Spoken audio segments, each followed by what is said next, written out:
Hello students, welcome to Affairscloud. My name is Vikas. So friends, we have an application by the name Careers Cloud which you can go and download through the Play Store. And once you have downloaded, you can log in with your Gmail ID. And why I am suggesting you this application, because this is the one-stop solution for all the current affairs. This is the best of the best application and the platform where you can enhance your learning through help.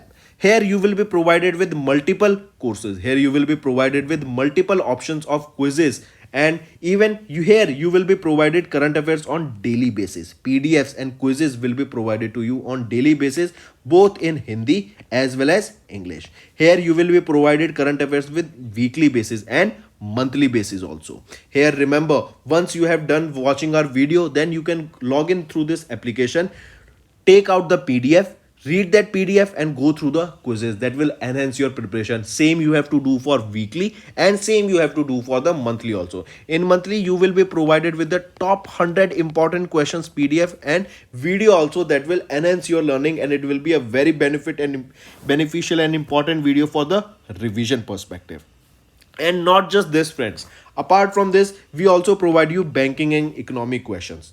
We provide you state current affairs such as of Uttarakhand, UP, Tripura, Telangana, and many more.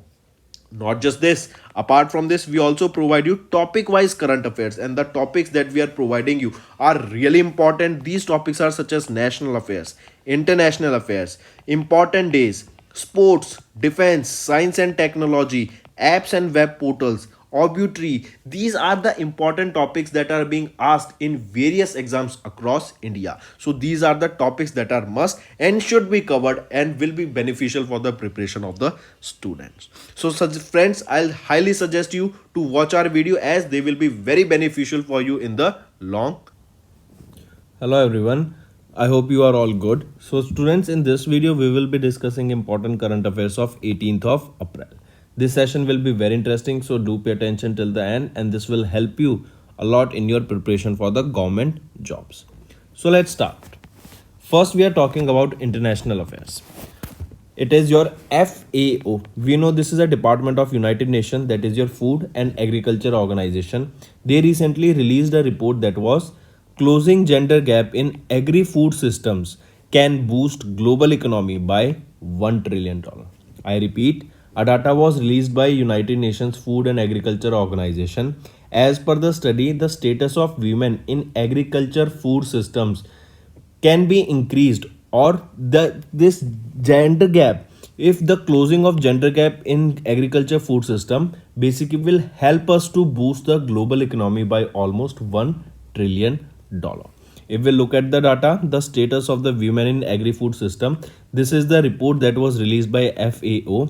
Here, tackling gender inequality in agriculture food systems can reduce hunger, boost the economy, and reinforce resilience to shock the climate change as well as the COVID-19 pandemic.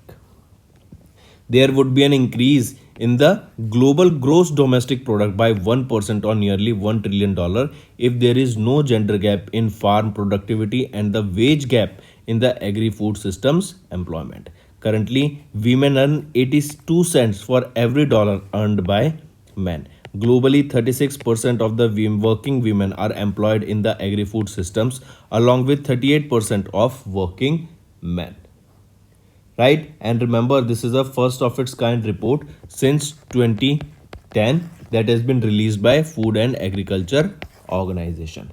Here, prioritizing women in the development is considered, and here we are basically talking about that how can we improve the lives of women as well as how the women can contribute in our economy. Right? And since the outbreak of COVID-19, this gap between the women and men's employment or even food security has grown significantly. Right? So this report was released by United Nations Food and Agriculture Organization. Next is which country has launched a common platform for Sri Lanka in debt restructuring program. So which country has launched a common platform for Sri Lanka in debt restructuring program? Three countries that you need to remember, they are India, Japan and France. These three countries, they have announced a common platform for creditors to address the debt restructuring program of China. The country was hit by an unprecedented financial crisis since 2022. We know that there is a high financial crisis going on in Sri Lanka, and even Sri Lanka has a huge debt from China, right?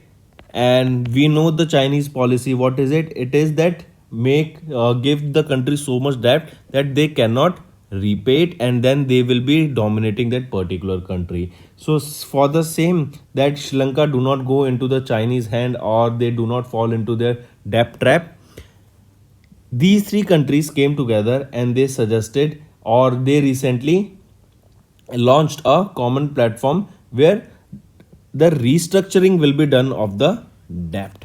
That means it will be broken into various other parts, that how can we repay them, what are the various other factors that will help us to boost the economy in Sri Lanka, that will help us to pay that debt back, right? Apart from this, Indian Finance Minister Nirmala Sitharaman has also expressed her interest, India's commitment basically, to support Sri Lanka during the time of this economic crisis. Also, she emphasized the need for the collaboration among the creditors to ensure transparency and equality in the debt restructuring discussions, right? And it's just a guess, and you never know. According to me, what I feel is that in the future, as dollar was dominating all around the world and different parts of the countries, or different countries were using dollar, similarly countries that are falling behind like Sri Lanka itself will start using Indian rupees soon, or if any BRICS launch their own currency, they might use that currency soon. Next, here you can see India, Japan, and France. These three countries came together to launch a common platform for Sri Lankan debt restructuring program. Next, it is related to banking and finance.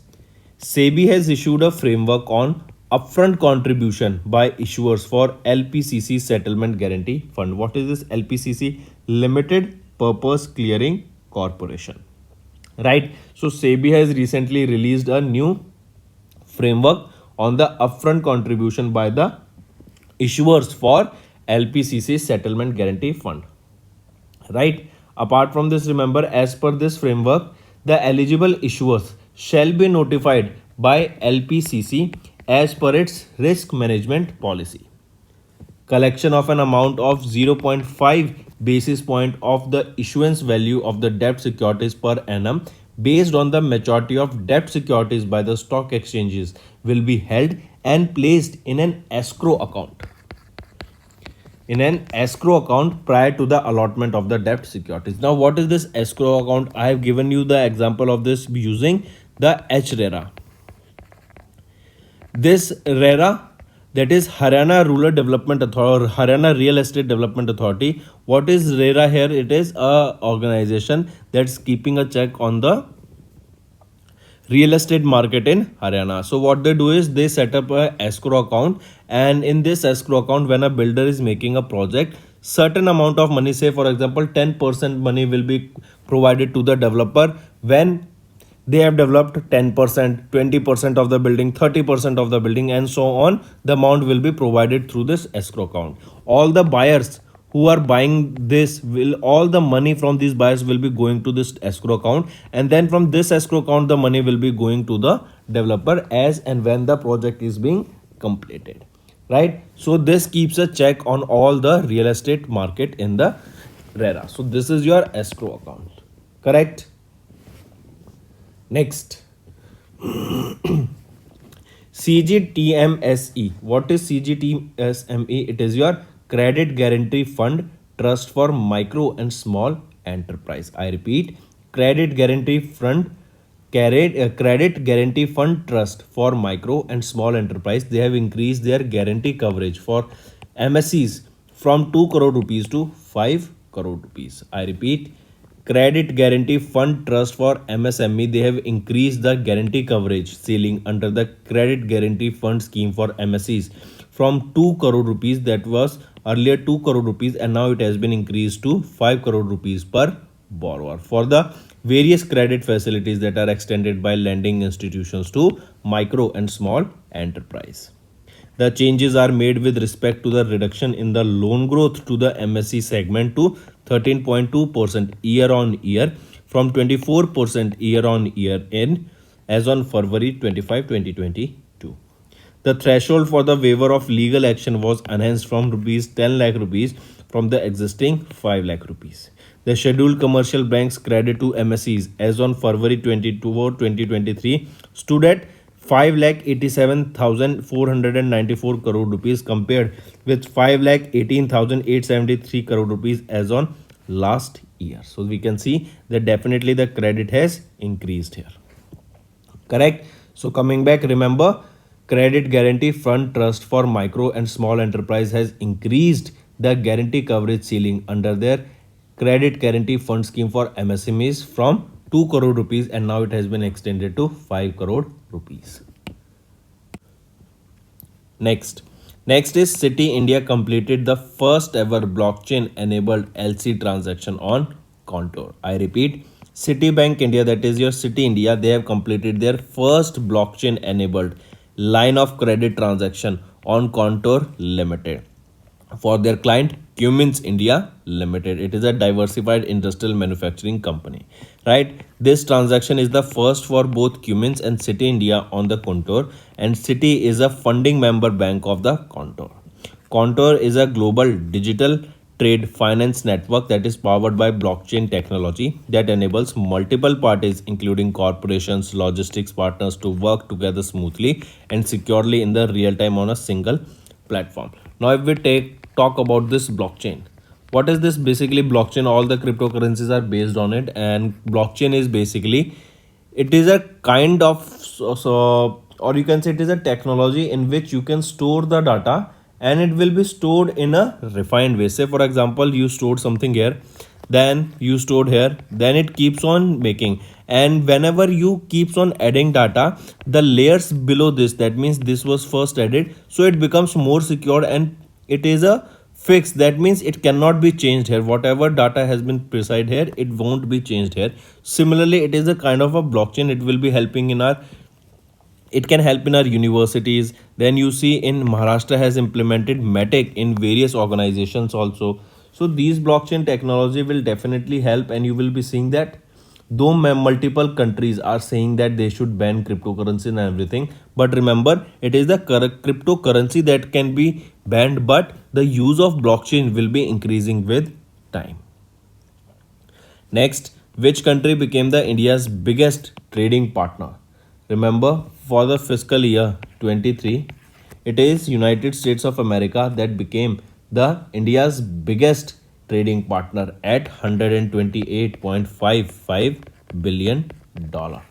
All right, and on second it is your China. So if we see that according to the data of the Ministry of Commerce, USA has emerged as the India's biggest trading partner in the financial year 22 or 23 at $128.55 billion. It was followed by China on the second position with $15.32 billion. You can see the difference. It's almost like 8 or 9 times the data on first and second position, right? Here you can see also that during the fiscal year 23, the exports to China has decreased by almost 20%, whereas the imports has increased by just 4.16%, right? Also, India had a surplus of $28 billion. India had a surplus of $28 billion with US, and this is for the fiscal year 23. Remember this data also, right? Next, here you see exports to China decreased by 28% in fiscal year 23, whereas imports increased by 4.16% to $98.51 billion in fiscal year 23. The increase in bilateral trade between India and US was expected to continue in further year 2, right? Next is WPI. What is this? Wholesale price index, right? This tells about basically about the inflation. So WPI inflation eases to a 30-month low in March 2023 on easing input prices.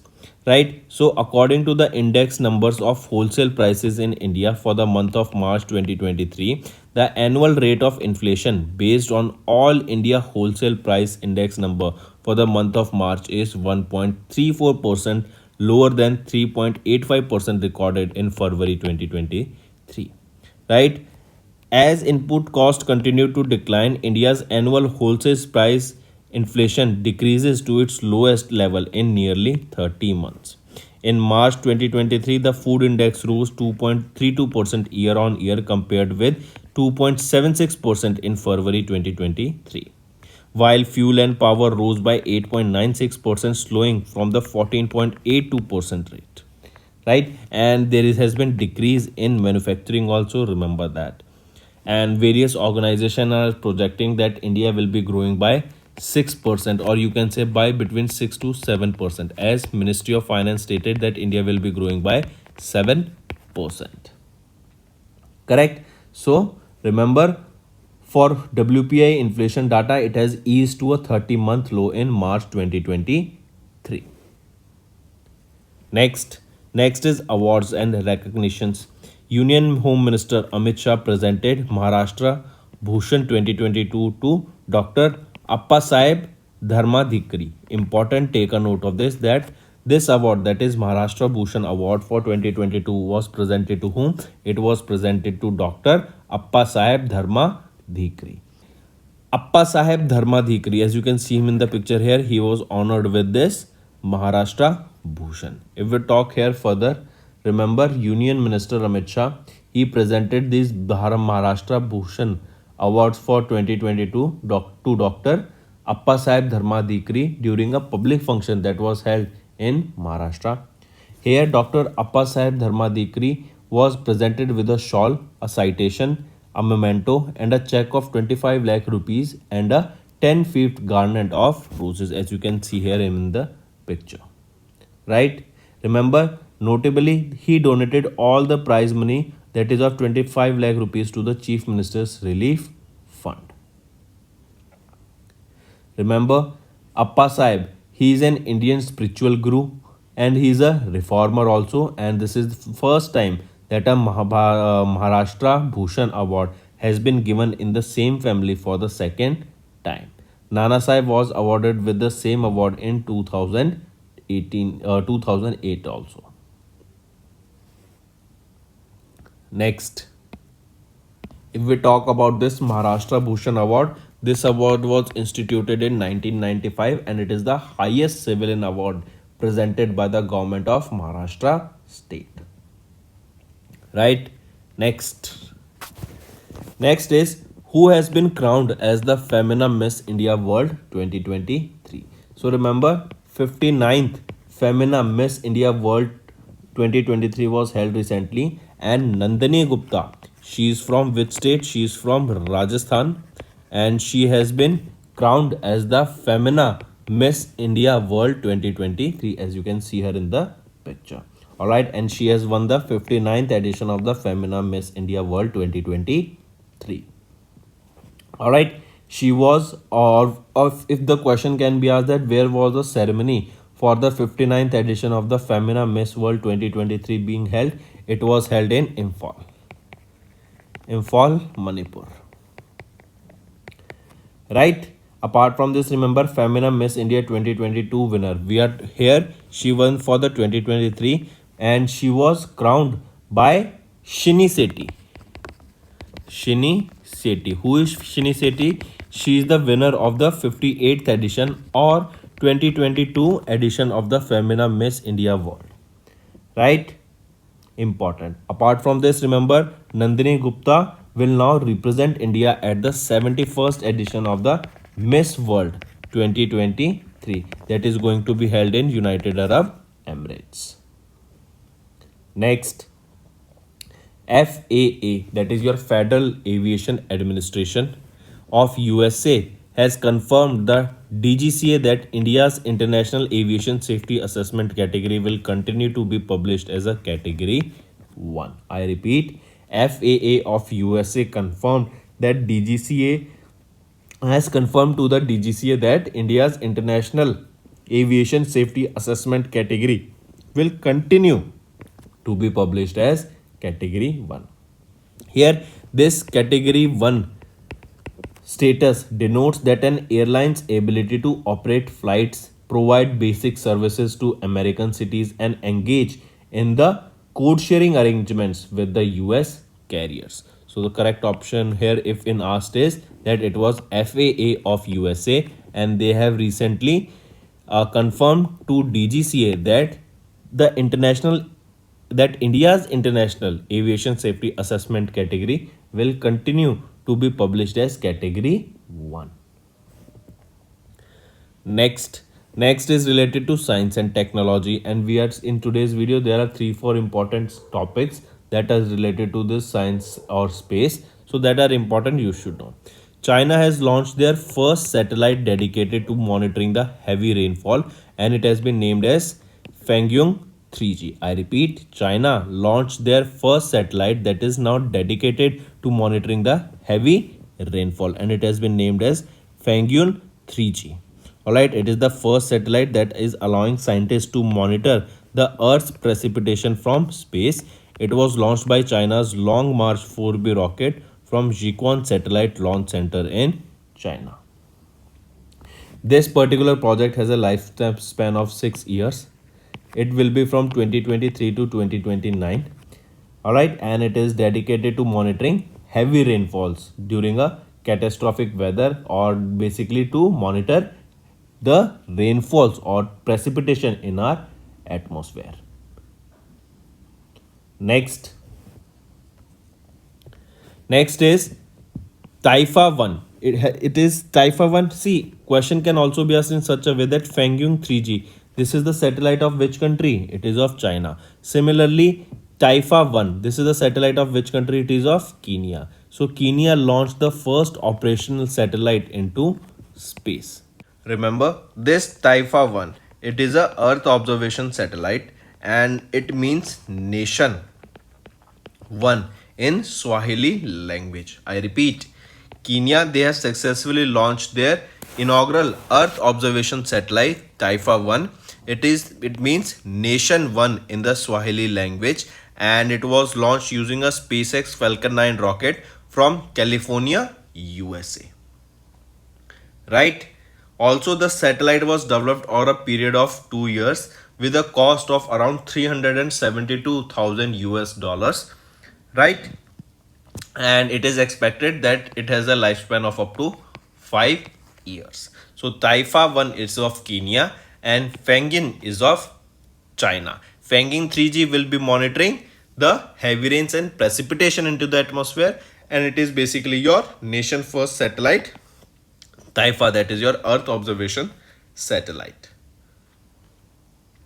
Next, here you can see the satellite was developed over a period of 2 years with a cost of 50 million Kenyan shillings or 372,000 US dollar with assistance from the Bulgarian aerospace firm Eudrosat.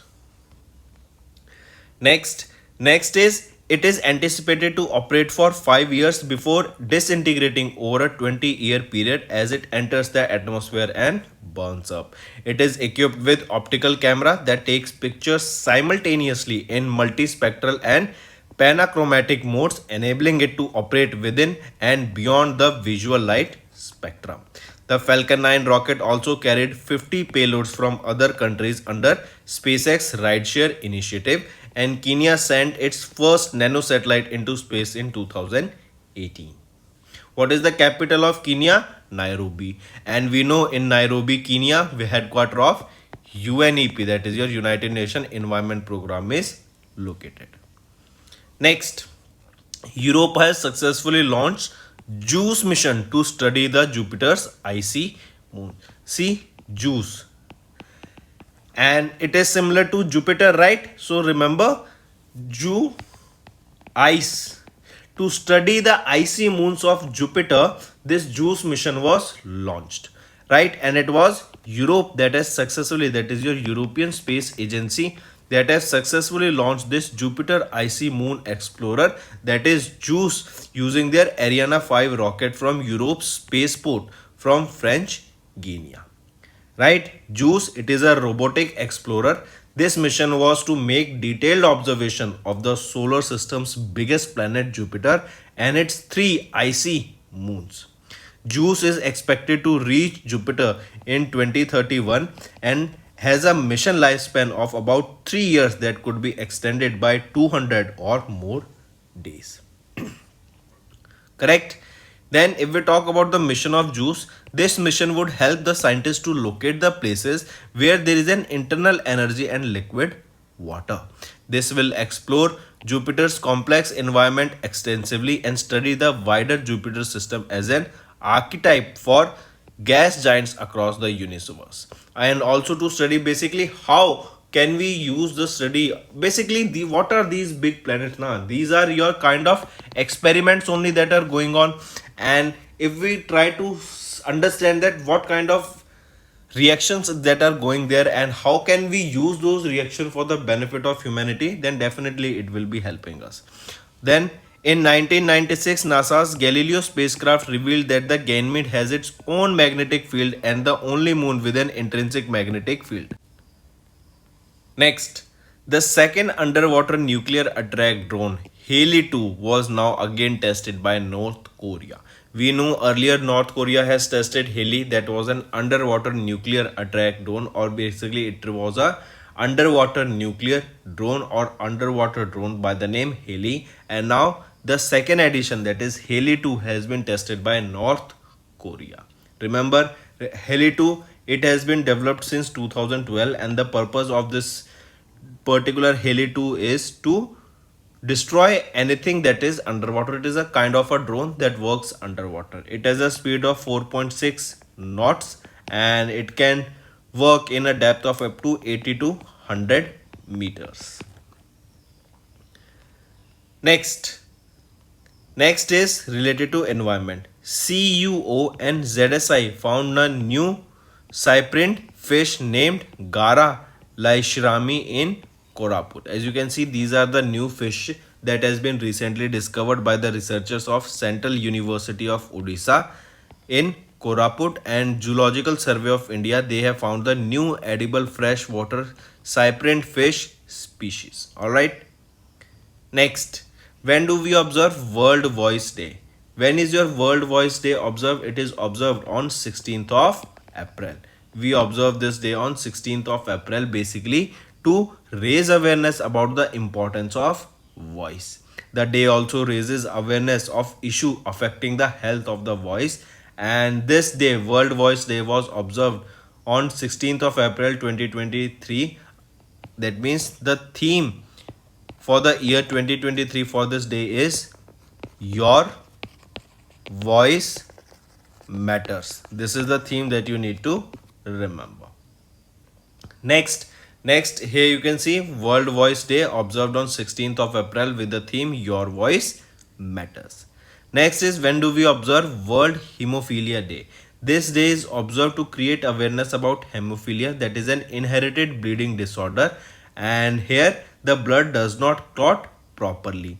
So for this day to create awareness, this day is observed on 17th of April, and this year in 2023 it was the 34th edition of the World Hemophilia Day that was observed. And this day is observed by which organization? It is observed by World Federation of Hemophilia, right?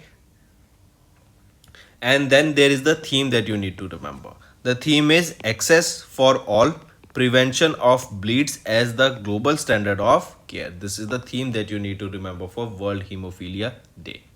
Then comes your state news.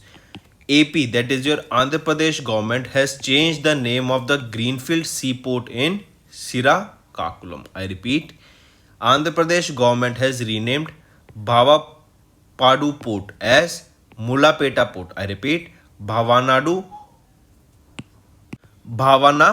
Port has been renamed to Mulapeta Port. Remember this, and it is in Andhra Pradesh. Question can be asked that what is the new name of the Greenfield Seaport in Srikakulam? It is Mulapeta Port, or vice versa. The question can be asked in such a way that what is the earlier name of Mulapeta Port? It is Bhavanapadu Port or Bhavanapadu Port in Andhra Pradesh, that is the Greenfield Seaport in Srikakulam, has been renamed to what? It has been renamed to Mulapita Port. Right? So friends, these were your important current affairs for the day. Let's go for a quick revision. FAO closing gender gap in agri-food systems can boost global economy by $1 trillion. India, Japan and France, they have launched a common portal for Sri Lankan debt restructuring program. Then SEBI has issued framework on upfront contribution by issuers for LPCC settlement guarantee fund, and new logo of SEBI has also been launched. CGTMSE, they have increased the guarantee coverage for MSMEs from 2 crore rupees to 5 crore rupees. City India completed the first blockchain enabled LC transaction on Contour. US became India's biggest trading partner in fiscal year 23, followed by China. WPI inflation eases to a 30-month low in March 2023 on easing input prices. Home Minister Amit Shah presented Maharashtra Bhushan 2022 to Dr. Appa Sahib Dharmadhikri. 59th Femina Miss India World Report was 59th edition of the Femina Miss India World was crowned, and she is Nandini Gupta. She is from Rajasthan, and now she has been crowned as the Femina Miss India World 2023.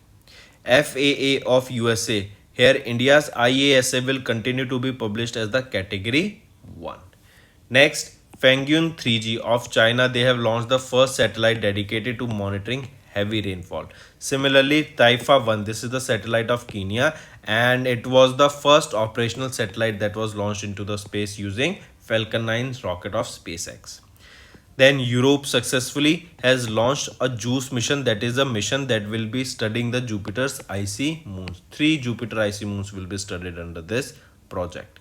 Then second underwater nuclear attack drone Haley 2 was tested by which country? North Korea. CUO and ZSI, they have found the new cypress fish named Gara Laishirmi in Koraput. Then World Voice Day is observed on 16th of April and World Hemophilia Day is observed on 17th of April. Andhra Pradesh government has changed the name of the Greenfield Airport in Srikakulam. Next, now let's shift to the revision part, friends. First is World Chagas Disease Day. It is observed on 14th of April.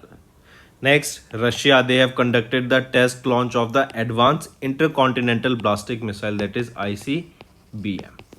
And this comes after when Finland joined NATO, and Finland became the 31st member of the NATO. Next, Ghana became the first country to approve Oxford malaria vaccine. Important. And what is the name of the vaccine? It is R21 Matrix M. Next, 39th Siachen Day. It is observed on 13th of April. Then TCG Anadolu. It is the Turkey's largest warship and the world's first drone carrier, as you can see here in the picture. Next, UNCTAD India recently published a report stating that India's GDP growth rate will be 6% in 2023. It will be down from 6.6% in 2022. Next is exercise Kavach. Remember, it was your Andaman and Nicobar command that conducted this exercise Kavach. So that's all for the day, friends. Now let's move to the homework part. First, Kambam Paneer Tharachi grapes which received the GI tag is from which state?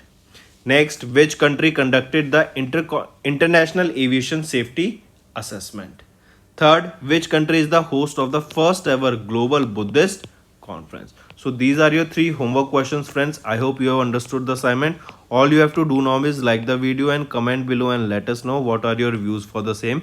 If you want me to continue these sessions and if you are enjoying these lectures and you are gaining new information, then I want to see maximum likes and comment in this video, as this will motivate me to make better content for you on the regular basis.